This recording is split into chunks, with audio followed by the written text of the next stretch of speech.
Monsieur le président, madame la ministre, messieurs les ministres, monsieur le président de la commission des affaires sociales, madame la rapporteure générale, chers collègues, la commission des finances, autant le dire tout de suite, a décidé à la majorité de rendre un avis favorable sur ce texte, sous réserve des modifications qui seront apportées en séance. En effet, le présent gouvernement hérite d'une situation dont il ne peut être tenu responsable. Il propose de plus des mesures de redressement significatives avec des hausses de recettes et des baisses de dépenses. Seront-elles suffisantes ? Je ne le pense pas, malheureusement. Depuis 2020, la situation des régimes obligatoires de base de la sécurité sociale s'était légèrement redressée, même si un déficit de près de 11 milliards demeurait en 2023. Or, le présent PLFSS anticipe une forte aggravation du déficit en 2024 à hauteur de 18 milliards d'euros. Il était pourtant prévu initialement à 10,5 milliards, soit 7,5 milliards de moins. Deux raisons expliquent cette aggravation. D'une part, les recettes seraient inférieures de 6,6 milliards aux prévisions, en raison d'hypothèses macroéconomiques trop optimistes, dont on a malheureusement l'habitude.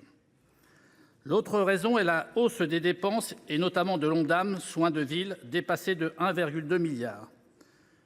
Il faut noter également que la revalorisation des prestations de 5,3% en raison de l'inflation a représenté un coût de 15,6 milliards d'euros. Un tel déficit est aussi lié à des hausses de dépenses non financées. Le Ségur de la santé représente ainsi un surcoût de près de 13 milliards d'euros par an. Il faudrait vraiment, mesdames et messieurs les ministres, mettre un terme à cette pratique irresponsable, que ce soit pour l'État ou pour la sécurité sociale, de voter des dépenses sans qu'il n'y ait de financement en face. S'agissant de 2025, le Gouvernement anticipe un déficit de 16 milliards d'euros, inférieur de 2 milliards à celui de 2024. Il présente à cette fin des mesures intéressantes, tant de baisse de dépenses que de hausse de recettes.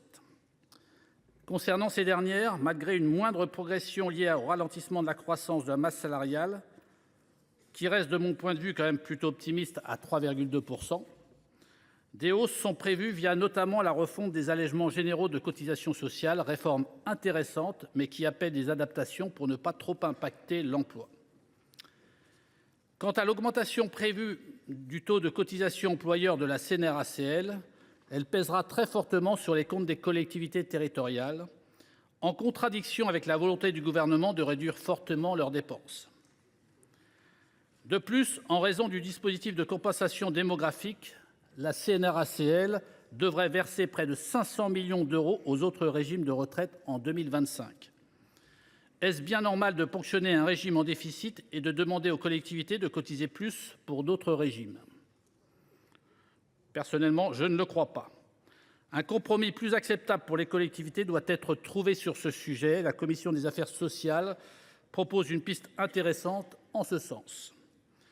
Les dépenses de la sécurité sociale ne devraient augmenter que de 2,8% en 2025. Cet objectif est très volontariste, pour ne pas dire optimiste. À noter que des mesures d'économie sont proposées sur l'Ondam pour un montant de 1,6 milliard d'euros. Concernant la branche vieillesse, son solde devrait être contenu par rapport à 2024 grâce aux mesures de report de la revalorisation des retraites sur l'inflation.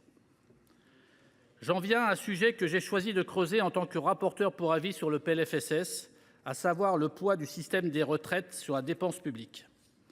En effet, dans la plupart des régimes de retraite, les cotisations ne sont pas suffisantes pour couvrir le niveau des pensions. En particulier, concernant les régimes de retraite des fonctionnaires publics, l'État augmente artificiellement chaque année les taux de cotisation employeur afin de combler les déficits. Un même système est appliqué à la CNRACL. Si un taux de cotisation identique à celui du secteur privé était appliqué, le niveau des cotisations employeurs serait beaucoup plus bas. Une présentation unifiée de ces éléments serait nécessaire, comme le recommande d'ailleurs ma collègue Sylvie Vermeillet concernant les retraites de la sphère publique. L'excellente collègue, pardon. Pour l'avenir, on doit malheureusement anticiper la poursuite de la dégradation du déficit de la sécurité sociale pour s'établir à 20 milliards en 2028 et sans doute plus si aucune réforme significative n'est réalisée d'ici là. Or, la gestion à venir de la dette sociale interroge. En l'absence d'une nouvelle loi organique, aucune nouvelle reprise de dette par la Cades n'est possible. L'Acoss bénéficie de conditions d'emprunt moins avantageuses que la Cades, même avec les mesures du présent projet de loi.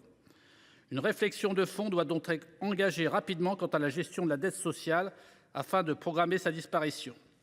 Il est inadmissible de faire porter par les générations futures notre couverture sociale actuelle. Ce n'est ni normal ni moral. Je vous remercie.